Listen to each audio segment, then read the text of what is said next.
No que se refere à retórica, são diversas as funções que a gente pode destacar sobre ela que ela pode chegar a possuir. Entre essas funções, eu vou destacar aqui a de persuadir e a de convencer.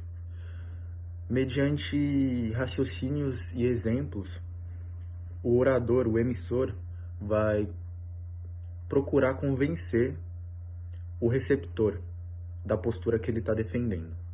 Quando aprendemos como funcionam os mecanismos da retórica, passamos também a compreender e possuir um senso mais crítico em relação aos diferentes discursos que possamos chegar a escutar ou analisar.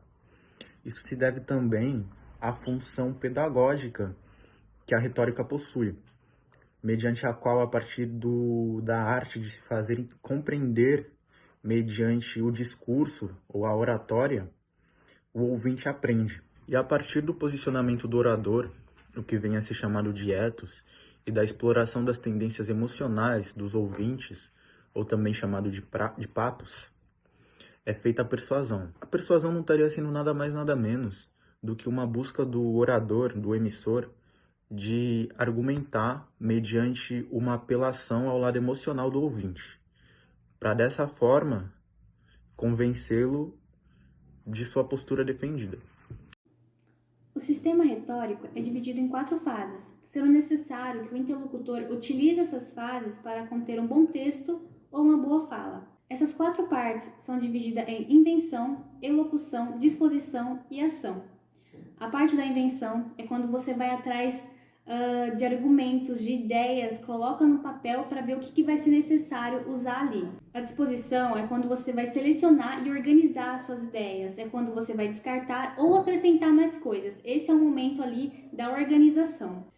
A elocução é a parte que você tem que se atentar com a gramática e com a literatura, prestar atenção no contexto que está sendo usado, no estilo, no modelo, na correção linguística, entre outros. A ação é a parte que você vai executar tudo aquilo, é a parte que você tem que prestar atenção na sua fala, no seu tom de voz, na respiração e controlar outros fatores também. E aí, Hugo, tudo bem? Meu nome é Luca Teixeira, eu faço parte do grupo 8 do trabalho de metodologia. Junto a mim no grupo tem o Matheus, o Lucas Santos, a Bianca e a Gabriela. Minha parte é sobre o domínio da argumentação. Para a teórica, a argumentação é uma totalidade que se opõe à outra, a demonstração. O que não pode ser demonstrado pode ser argumentado. Essa é a tese do domínio da argumentação.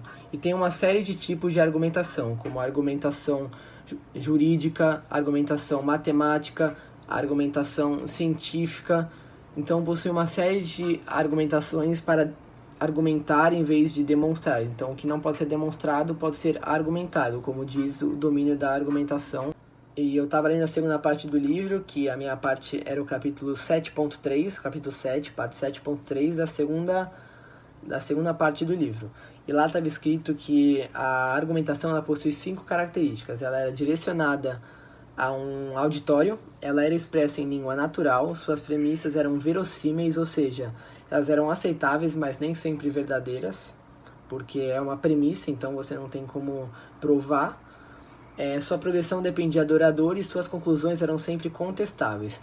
Elas eram contestáveis porque, como eu já disse, a argumentação ela utiliza-se da língua natural e já a demonstração ela utiliza-se da álgebra. Então, na demonstração que utiliza-se a álgebra, ela é muito menos contestável do que na argumentação. Porque na argumentação nunca há uma verdade evidente, sempre começa de um ponto de partida, ou seja, uma premissa. E também na argumentação, a pessoa é vista como alvo, a pessoa que você está tentando argumentar. Já na demonstração é algo mais impessoal. E para acabar minha parte do trabalho, que foi sobre o domínio da argumentação, a conclusão é que o domínio da argumentação não é um enunciado sobre o mundo. Ele é muito mais um acordo provisório entre os interlocutores. E é isso, Hugo, valeu pela atenção. Quando lemos um texto, há certas perguntas a serem feitas para a determinação do contexto, sendo elas, quem fala? E esta se refere ao autor do texto.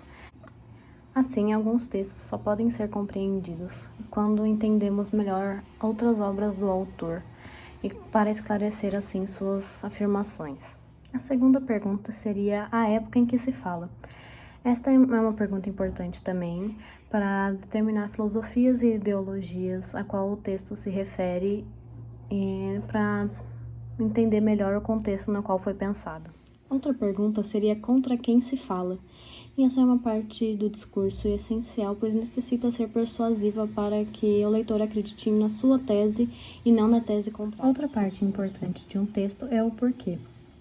Entendo sempre como fim o entendimento do discurso e ajudar a interligar ideias e também, em vários momentos, entender falhas na argumentação. Dessa forma, essa outra pergunta também se refere ao autor e como ele se revela no texto. O autor pode ou não se manifestar no texto, e quando ele se revela, é geralmente para dar a sua opinião pessoal sobre algum fato. E quando decide ocultar-se, há um posicionamento mais objetivo e imparcial por parte dele.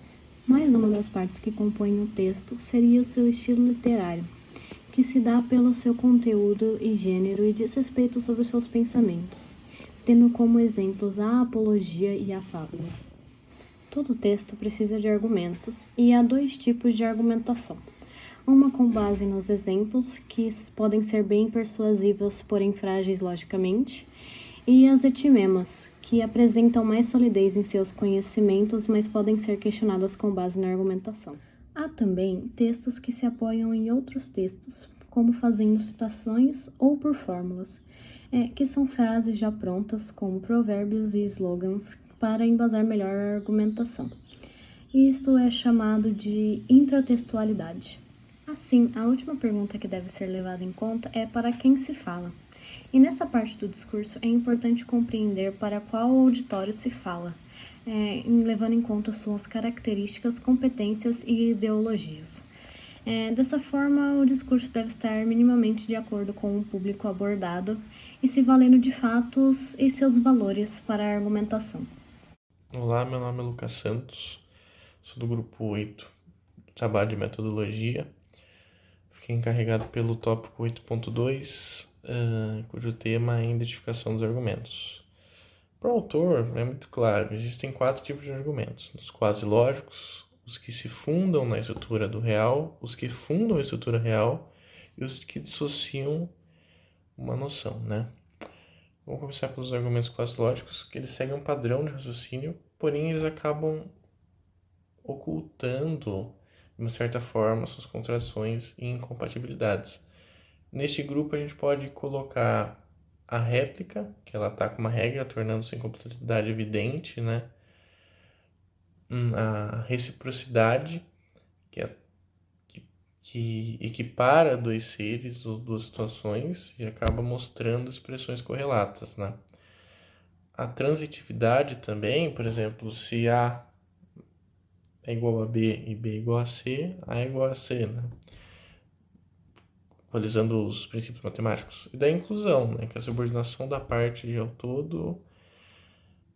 E também temos a divisão, no qual a enumeração das partes que compõem um todo. Bom, nos argumentos baseados na estrutura do real, nós temos uma argumentação que não se apoia na lógica, que acaba se apoiando, sim, na experiência, né? A realidade pode ser estruturada por associação de sucessão, né?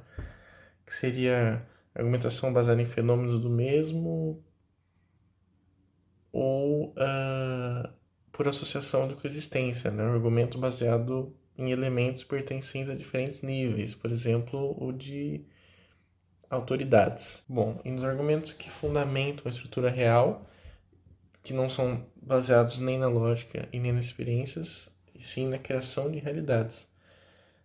Um universo diferenciado com várias alternativas, onde você se encaixa a situação na melhor possível, né? Podemos citar, por exemplo, de argumentação os modelos de ilustração e do próprio modelo. E por último, o argumento da dissociação, que busca uma ruptura, né? Uma quebra da visão de determinadas pessoas que já têm uma ideia pré-concebida de algum fato, para que possam abrir novos horizontes e novos olhares numa visão melhor e mais ampla e mais coerente.